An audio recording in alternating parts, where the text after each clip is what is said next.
So today is our big day we have been waiting for, where we get to meet our pediatric neurologist and hopefully learn more about our little guy and see how he's doing and see if she has any cases to compare him to and just get potential like information.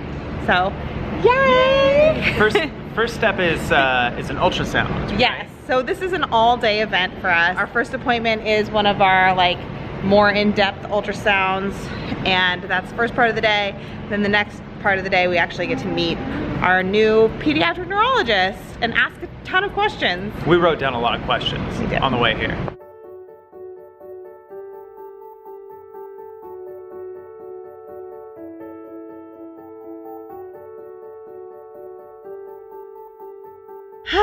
Okay, so we've finished both big appointments. The pediatric neurologist was really great, very reassuring, very positive. I think our big takeaway from our meeting with her was she thinks, well, okay, there were several big takeaways, but number one, she thinks that we can avoid any sort of baby MRI until at the very earliest 4 to 6 months, if not past 18 months. She even said 18 months. Yeah, past 18 months. Yeah. Like that seemed, if at all. Like she even said she would like to avoid that. And I personally love hearing that because I was really nervous about that.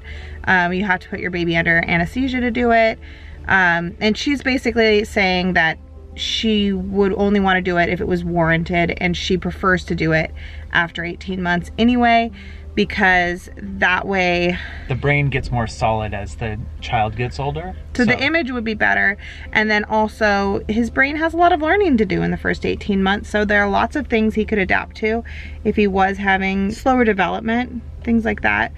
He might catch up, so we want to make sure we give him the time to catch up with that before we start doing very severe diagnostics. So I felt like that was great.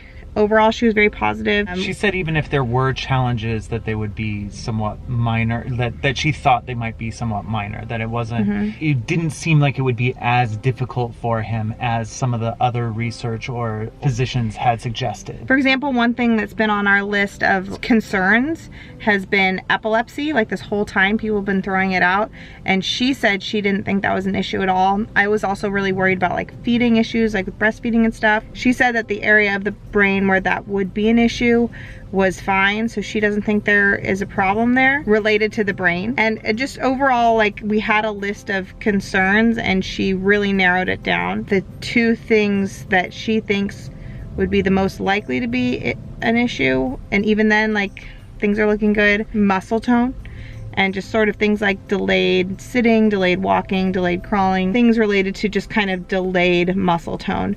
Doesn't mean it won't get there eventually, just delayed. So cool, that's great. And then the other thing was potential emotional regulation, similar to things that are like high functioning autism. So and that was more of a surprise. It hadn't been mentioned as much. There might be something along those lines, or emotional regularity just in general. She said the cerebellum helps smooth things out. So that includes like muscle movement. So like when you go to reach for something, you're not like kind of jerking your way towards it. It's a smooth motion. The cerebellum helps with that, and it does the same thing for your emotions. So you know, you feel different emotions all the time, but your brain can kind of even them out, so you're not just instantly angry and instantly happy and instantly, you kind of feel the swell of those emotions a little bit more smoothly. It's regulating things. She also said that the size difference in the cerebellum wasn't drastic, that it is there, that one side is smaller than the other, but it could potentially have no impact on him at all in his life, and that's just how his brain is, and that's fine. So, and just like how everybody has asymmetry to their faces, to their bodies, like we see these asymmetries, this might just be an asymmetry that he has, and it's okay. This isn't something that is seen very often, so it's not like everybody has this. It's definitely rare, but she says she does see it herself a handful of times each year, and that those people have really good outcomes. So she was very, very reassuring, and that was great. there's kind of a little however to this, because I'm walking out of this appointment kind of feeling like weird, like an indifferent, because we had the ultrasound appointment before all of this and he brought up another like maybe condition. I'm getting tired. Like, I'm okay, I feel like very at peace with kind of everything at this point, but at the same time I'm like, I don't know if I'm numbing myself or what I'm doing, but I'm just like feeling very tired from it all, and tired from like doctors guessing things. He's being thorough. He's very brilliant. Everybody's like very much respects him, and he's seeing little things and going like, yeah, we need to investigate this now.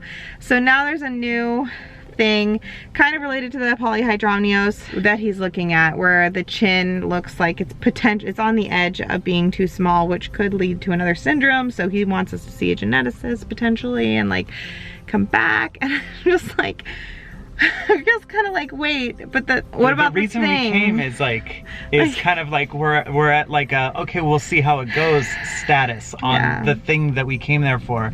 But it seems like every time we come in, they go like, well, this probably nothing.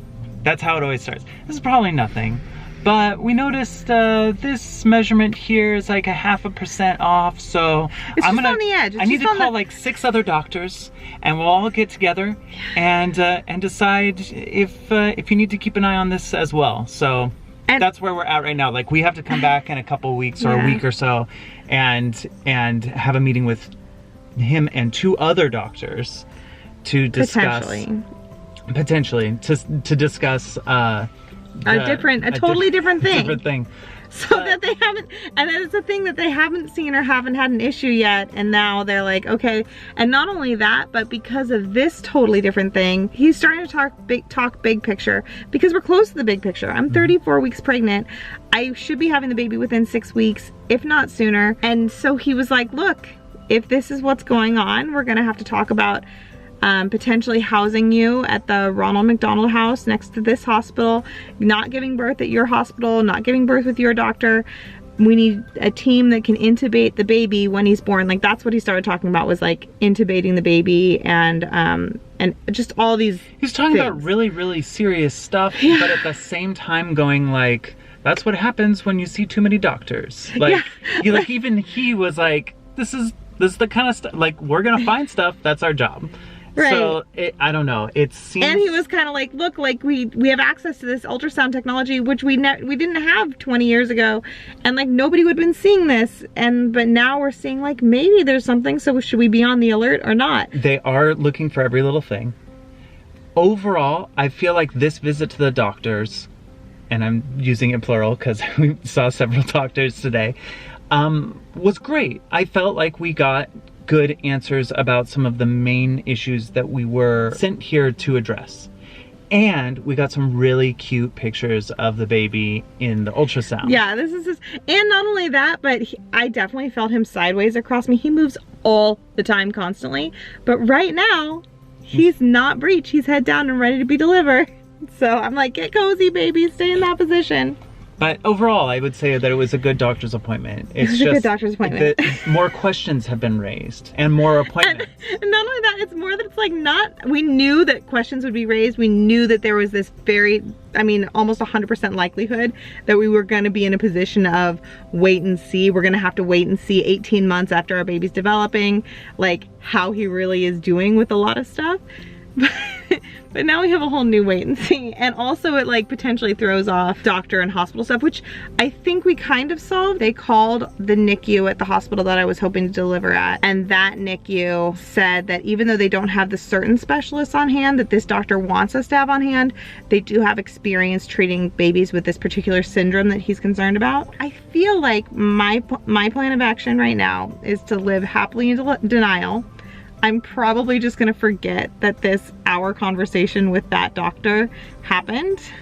And I'm just gonna forget that he's concerned at all about the chin and needing a tube and all this stuff until they call me in a week. And I'll show up to the next appointment and I will be there. But like, I will do all the things that like we need to do, but I feel like I'm gonna live kind of happily in denial about it, just so I'm not, I don't want to stress over every little thing. I just don't want to do that. I think everything's going to work out great, but emotionally I'm preparing myself for going in and they going, oh, the chin is perfect. Don't worry about it. But we also found, and then we need to call 3 other doctors in here. So schedule again for next week. So, I can't. We are trying so hard to take care of you, baby. Your parents care so much and want the best for you and to be able to provide the best for you. So that's what we're doing, is we're going to all these doctor's appointments. If you're older and you're watching this is what we're doing. We love you so much and we can't wait to see you and hold you, and you are perfect to us. Yeah, in any way, any of these things that go on, like, so you're perfect. You are amazing and we love you very much, and that's why we are doing all this stuff, is because we love you so, so, so much.